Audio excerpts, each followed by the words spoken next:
FeileLeabhar an olagar seo aniu an hala olaí. Agus tu sin seo le get a leithreachta dhéanú ó leir haon agus ceisní na bhaid siar agus tá grúpaí agsú le teachtain na bon scolanna áitiúile. Agus ceisní í samú le sínta teachar acu. Ceol géalcha henne adul adamú agus wachtaí ceol agus é daoine dása go bliair. Bhí sé anse agus Tá sé táhata go míon an suirt gré agat an leithreacht an telefís an cainte agus an eile. Agus is go háirhinnar tá téma mór cos le bhé land an na páistí a tá seo óna ban scolaní ag, so bhí siad a fólam fa Titanic ar scáil am léana mar geallar an cumara céad bliain. Agus is sé deasan sin go bhfuil scéal fiction acu a gola sin chumáich agus há go ddír go gaiise seantaí go scéaltaí bearla gcónaí fa haine achtaríomhar sin a léú.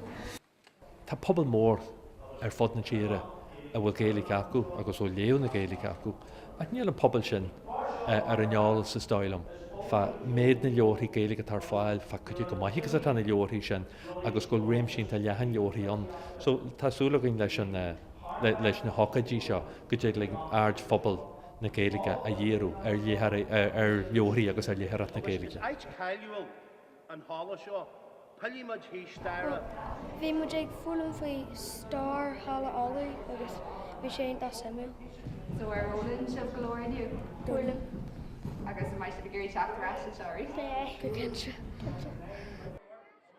Níl na seansanna ag daoine ní bhíon ceard lena ar fáil beidir agus de réir chéile an gursaí a dhééis brútear an ceal smúteachta sin an cruthítheacht beidir a maithas an choras agus is den táhacht go bhfuil muid mar géal abal de Lordselin in Gaelic lin héin agus go dtí linn léirgas a thuirt ar an saoil inar deangaí héin ach níl na deisinaí omlanna an sin go fáil agus stoigh gur bhúd a réí bheith smúteú ar a lehéid.